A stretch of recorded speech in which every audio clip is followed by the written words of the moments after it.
আমি কি বলবো বুঝি না। স্বরাষ্ট্রমন্ত্রী কি মানে মানে উনি কি অসুস্থ? বৈষম্য বিরোধী ছাত্র আন্দোলনের একাংশ অন্তর্বর্তীকালীন সরকারের সমালোচনা করে বলেন, আপনারা যদি দেশ চালাতে না পারেন তাহলে ক্ষমতা ছেড়ে দিয়ে চলে যান। আওয়ামী লীগকে নিষিদ্ধ, গণহত্যার বিচার এবং ছাত্রদের প্রাণনাশের হুমকি দেওয়া হচ্ছে। এসব বিষয়ে সমাধানের জন্য তারা সরকারকে 3 দিনের আলটিমেটাম দিয়েছে। সরকার যদি 3 দিনের মধ্যে আমাদের দাবি পূরণ করতে ব্যর্থ হয় তাহলে আমরা আমরণ অনশন কর্মসূচি পালন করব। বৈষম্য বিরোধী ছাত্র আন্দোলনের একাংশ সাংবাদিকদের প্রশ্নের জবাবে বলেন, আওয়ামী লীগ সরকার পতনের পর ওবায়দুল কাদের 3 মাস দেশে থাকার পরেও কিভাবে পালিয়ে যেতে সক্ষম হয়। তারা স্বরাষ্ট্র উপদেষ্টা বিভিন্ন সময়ে প্রেস বিজ্ঞপ্তির বক্তব্যের সমালোচনা করে বলেন, তিনি কি অসুস্থ? তার কথাবার্তায় তো মনে হয় তিনি খুব অসুস্থ। ছাত্রলীগের আব্বা আওয়ামী লীগকে কেন নিষিদ্ধ করা যায় না? শুধু এই দাবি আমরা করেছিলাম। আমাদেরকে বললো তোমরা বুঝবা না, তোমরা অনেক কিছু বুঝো না। এরপরে এই কথাবার্তা বলে তারা কি করলো, সকল রাজনৈতিক দলগুলো ভোটের রাজনীতিতে ফিরে গেল এবং আওয়ামী লীগের পুনর্বাসন করলো। প্রত্যেকে সকল আওয়ামী লীগের ব্যবসা বাণিজ্যগুলোর মধ্যে ভাগ বসালো।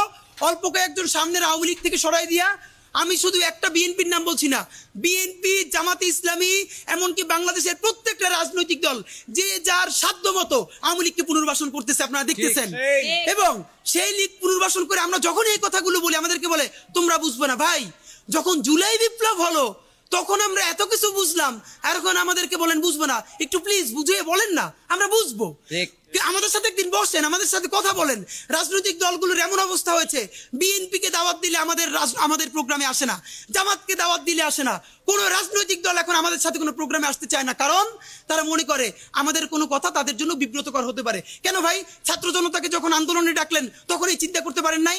আমরা কি ক্ষমতায় যাওয়ার জন্য এই কথা বলছি? ইনকিলাব মঞ্চ কি কোনোদিন পার্টি হবে? অন্তত জনতার কথাগুলো আমরা আপনাদের সাথে বলতে চাই। আপনারা আপনাদের শত্রু ভাবেন কেন? এবারে আপনারা আসেন, সরকারের দায়টা কি?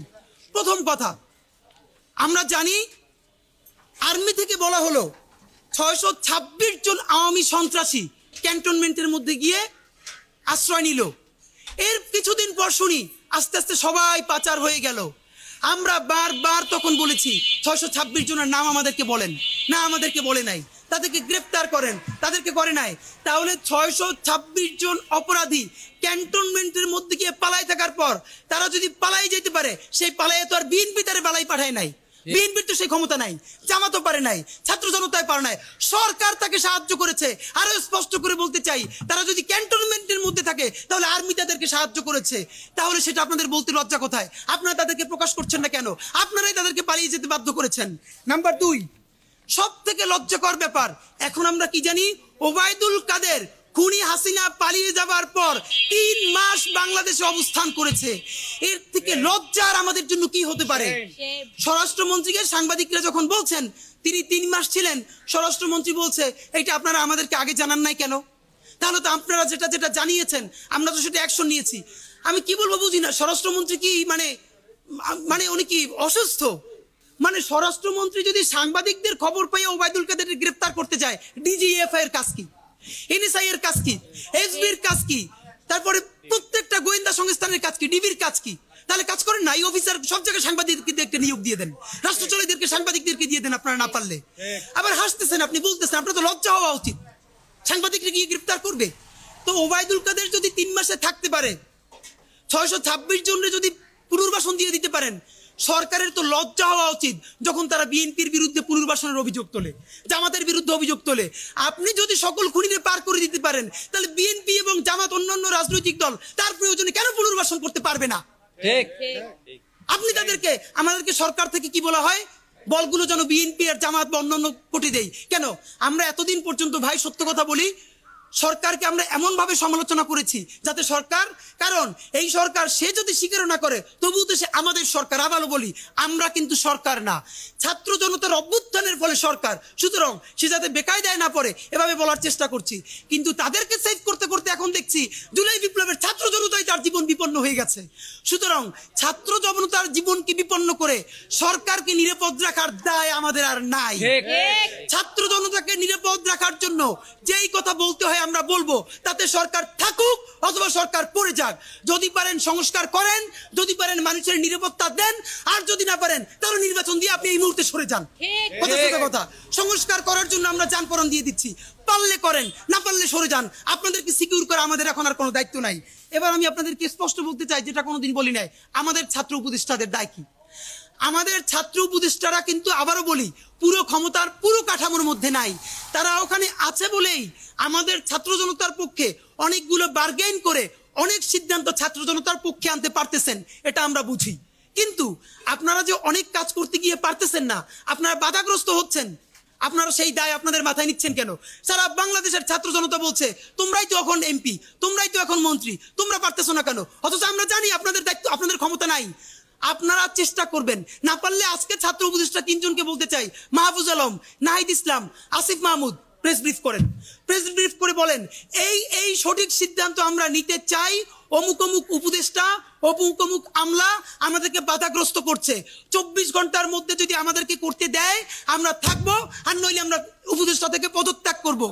আপনাদেরকে নিয়ে এসে আমরা আবার আন্দোলন করে তুলবো ইনশাআল্লাহ। কিন্তু আপনারা যেই কাজ করতে পারেন না সেই দায় আপনারা নেবেন কেন? আপনারা বলতে আপনাদের কারণে দায় আমাদের উপরে আসে, ছাত্র জনতার উপরে আসে। এবং আপনাদেরকে আমি বলতে চাই সর্বশেষ, আমলা, পুলিশ, আর্মি, চৌকিদার থেকে শুরু করে সচিব, প্রত্যেকটাই তো আওয়ামী ফ্যাসিস্ট আমলের সব থেকে গুন্ডাগুলো নিয়োগ দেওয়া হয়েছে। কেউ কম ফ্যাসিস্ট, কেউ বেশি ফ্যাসিস্ট। এরা আপনাদেরকে হেল্প না করলে পাবলিকলি প্রকাশ করে দেন। এখন বলবেন টেকনিক্যাল প্রবলেম আছে, খুনি হাসিনারে পালাইতে বাধ্য কইরা বাংলাদেশের ছাত্র জনতা যা করছে তখন টেকনিক্যাল প্রবলেমের ইস্যু হয় নাই। এখন আপনাদের কি ছাতা নাতা ঘুটুঘুটু করেন, এগুলো এত টেকনিক্যাল বুঝান, এই সব বললে কিন্তু আবার বলি আবারও কিন্তু আমরা আপনাদের বিরুদ্ধে প্রতিরোধ গড়ে তুলবো। সুতরাং আওয়ামী লীগকে অতি দ্রুত, এবং একটা কথা খেয়াল করেন, আওয়ামী লীগের কি বিচার শুরু তো দূরের কথা। আমরা প্রত্যাশা করেছিলাম বাংলাদেশের জঙ্গি লীগ আওয়ামী লীগের প্রত্যেকটা উপজেলা যে কমিটি আছে সেই কমিটির অন্তত প্রথম যে 10 জন, তারা তো এই গণহত্যার দায়ে আওয়ামী লীগ যেভাবে জড়িত, একই কারণে প্রত্যেকটা উপজেলার কমপক্ষে প্রথম 10 জন এতদিনই গ্রেফতার হয়ে যাওয়ার কথা। এখন বলতেছে কি যে না, তাদের বিরুদ্ধে আইনি কাঠামোটা আবার কিসের? গণহত্যা করেছে আওয়ামী লীগ, আওয়ামী লীগের কমিটিতে প্রত্যেকটা উপজেলার প্রথম 10 জনকে গ্রেফতার করা হবে কেন? নইলে এরা আবার একটা গণহত্যা চালাবে। অথচ তাদেরকে গ্রেফতার করা হচ্ছে না, তাদের মাঠে ঘাটে বাজারে তারা ঘুরে বেড়াচ্ছে। খেয়াল করেন এখন কি হচ্ছে, বা স্বাধীন বাংলাদেশে যদি পিলখানা হত্যাকাণ্ডের বিচার না হয় আর কবে হবে সেটা বলেন? কি বলছে?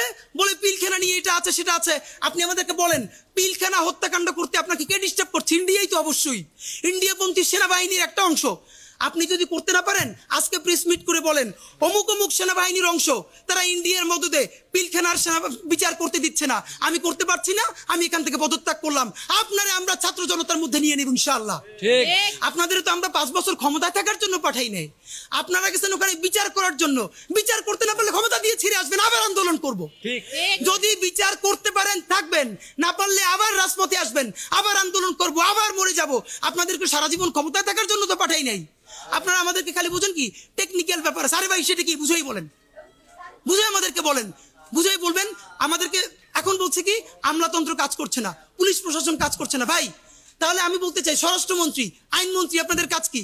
আইনমন্ত্রী আপনি আজকে প্রেস মিট করেন, স্বরাষ্ট্রমন্ত্রী প্রেস মিট করেন, প্রেস মিট করে বলেন আমার স্বরাষ্ট্র মন্ত্রণালয়ে, আমার আইন মন্ত্রণালয়ে অমুক অমুক সচিব, অতিরিক্ত সচিব, যুগ্ম সচিব, ওই ডিসি আমার কথা শুনি না, এখন আমার কথা না শুনলে আমি পদত্যাগ করবো, শেষ। আপনি সেটা সাহস থাকলে বলেন, আপনি বলেন না কেন? আপনার ক্ষমতায় থাকতে মনে চায়? ক্ষমতার খায়েশ কিন্তু আপনাদের মধ্যে আমরা থাকতে দিব না ইনশাআল্লাহ। সুতরাং আপনি সেটা কেন বলছেন না? স্বরাষ্ট্র উপদেষ্টা, আইন উপদেষ্টার কাজটা কি? আমরা 3 দিন সময় দিলাম, আজকে বৃহস্পতিবার, শুক্র এবং শনিবার, আগামী 48 ঘন্টার মধ্যে আমাদের যেই 5 জুলাই বিপ্লবী ভাইকে হত্যা করা হয়েছে, বাকি 5 জনকে মারাত্মকভাবে আহত করা হয়েছে, অন্যদেরকে থ্রেট করা হচ্ছে, জীবন নাশের হুমকি দেওয়া হচ্ছে, আগামী 48 ঘন্টার মধ্যে প্রত্যেককে গ্রেফতার করতে হবে। শুধু গ্রেফতারি না, অনতিবিলম্বে তাদের শাস্তি নিশ্চিতের ব্যবস্থা করতে হবে। গণহত্যার দায়ে আওয়ামী লীগকে নিষিদ্ধ করতে হবে। যদি আগামী শুক্র এবং শনিবারের মধ্যে না পারে, তাহলে আগামী রবিবার 22শে ডিসেম্বর রবিবার ঠিক 12টায় শাহবাগ জাদুঘরের সামনে থেকে মিছিল নিয়ে আমরা ইনকিলাব মঞ্চের পক্ষ থেকে ছাত্র জনতা প্রধান উপদেষ্টার বাসভবনের সামনে যাব ছাত্র জনতার অনশন কর্মসূচি পালন করার জন্য।